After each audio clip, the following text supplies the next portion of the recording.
Assalamualaikum warahmatullahi wabarakatuh. Alhamdulillah ketepangan di desa Pamiritan.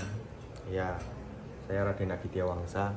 Cuman sekedar menjelaskan saja. Dalam arti di Tegal memang banyak pemalsuan makam nih, terutama makam-makam para petinggi kerajaan, makam para adipati-adipati di Tegal, dan banyak hal yang mencangkok tentang sejarah-sejarah Jawi yang diselewengkan dan dihancurkan.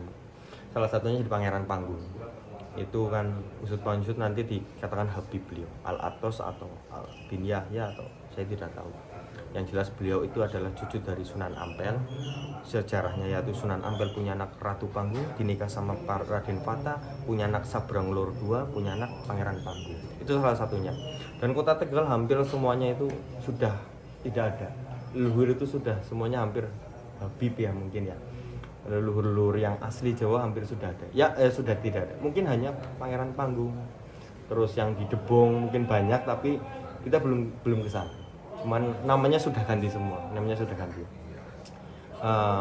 Yang kedua, selain di Tegal, kota Tegal, kita bahas Pangeran Panggung dulu. Karena Pangeran Panggung juga punya anak dua. Salah satunya adalah Syekh Junid. Di serat-serat Jawa kuno, Pangeran Panggung itu punya dua anak. Salah satunya adalah Syekh Junid, yang kedua adalah Ratu Pandanaran II yang dinikah sama Sunan Pandanaran II. Yang pertama itu Syekh Junid. Syekh Junid dalam serat itu tertulis beliau itu diasuh oleh Pangeran Randu Sanga, yaitu Sultan Trenggono. Dan setelah Sultan Trenggono menikah dengan putri dari Sunan Gunung Jati, beliau di Brebes di Randu Sanga. Salah satunya itu. Kita kembali ke Tegal. Alhamdulillah di kabupaten masih minim untuk pencangkokan sejarah, masih minim.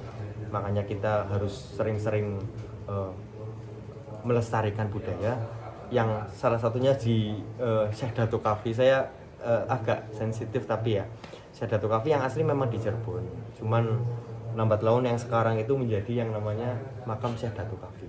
Padahal nisan-nisan tersebut itu jelas ada nisan Aceh ada nisan Kalimantan ada nisan Jeporo ada nisan Cirebon ada nisan mungkin NTT insya Allah ada. Karena di situ perkembangan Islam.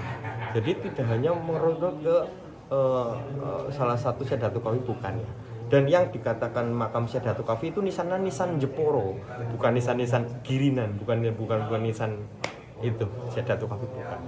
Dan itu salah satunya.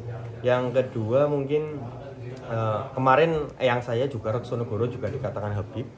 Padahal Reksonegoro itu juga Pangeran Tegal atau putra dari Reksonegoro I yang dalam serat tua itu menyebutkan adik dari Martalaya.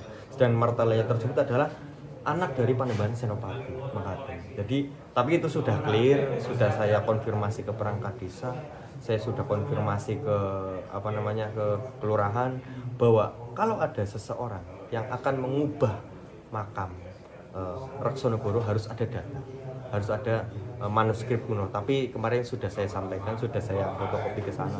Ya sudah saya sampaikan. Ini seperti itu. Banyak sekali yang mungkin kita harus lestarikan di tanah Tegal. Karena Tegal itu memang sudah hilang sejarahnya. Salah satu sejarah bupati pertama, salah satu sejarah para petinggi kerajaan di sini, dan makam-makam di sini yang hampir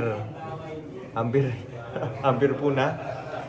Satu lagi ada di Bebekan itu yang mungkin nanti jadi Habib itu Kiai Babadan.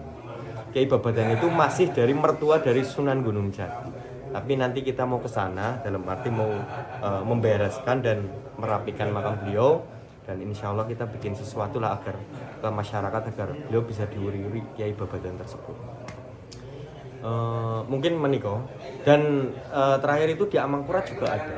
Tapi ya itu sensitif. Nanti lain kali nanti kita sharing lagi masalah itu, soalnya itu benar-benar harus dikaji ulang dan laporannya juga gitu. Mungkin itu saja pesan dari saya selaku warga Tegal. Terima kasih.